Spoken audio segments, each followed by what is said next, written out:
One of the most gracious people in our company is Brooke Webster. I shared a personal story in January, and Brooke has graciously agreed to share her own personal story. Please welcome, everyone, Brooke Webster.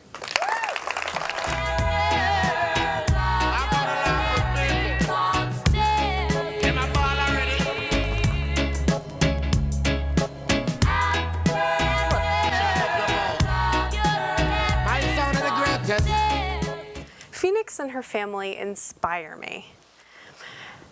I never would have been on her family's farm. I never would have been pounding tires full of dirt and stone had I not been so uninspired in the late of 2000.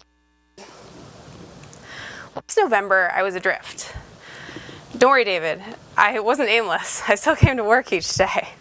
I did what I needed to do, but something was missing, and that something was purpose. And today, I'm here to share my journey with you of how I tried to find it. I shared that I had a habit of sulking, and it was starting to get to me. See, she suggested the happy film. It's not a very happy film, but it begs the question of how much can our lives. The film suggests that we can alter our outlook and even our personality. And that really struck me. Of course, there are things I like about myself, but I was dwelling on the negative, and I wanted to change that. I started to shift my focus on who I wanted to become. After some thought, I identified 4 areas I wanted to work on. No drinking, no sulking, be gutsy, and do what you love. In order to ensure that my efforts were working, I decided to measure my progress. So I introduced to you the Brooke Webster Performance and Happiness Index. Really, all I did was every 3 or 4 days, I would rate how I felt I was doing in each category with a number. And then at the end of each month, and see what was working and what wasn't. Things evolved. I got rid of sulking after like a month. With my new goals, I was feeling optimistic and motivated, and I wasn't sulking anymore. Problem solved. And then I changed no drinking to consume consciously. Not because I needed a beer, but because that small change in wording just felt really empowering to me. And that allowed me to level up in my process. I discovered that to me, consuming consciously meant being more mindful about how I feel my body and also what I buy and use.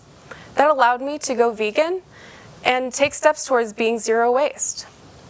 Things were building. For the first time, I had actually articulated my values and set up a simple system to help me work towards executing that vision. Even as one single person, I felt like I was making a difference. It felt good, and I wanted to help others do the same. I decided to shift my intention from self-improvement to impact. Things were building. Fast forward, April 2018, 4 wins, Earth Week. After creating internal campaigns and helping to host events that focused around helping the Earth, I saw the impact. Anyone who has been a part of the 4 Winds family will tell you, we have an amazing community. And having the ability to come up in front of you guys and share my passions has really helped me feel more empowered and hopeful. And so this brings me back to Phoenix and her family. I told you they inspired me, and it's because they're creating a community center, and not just any community center.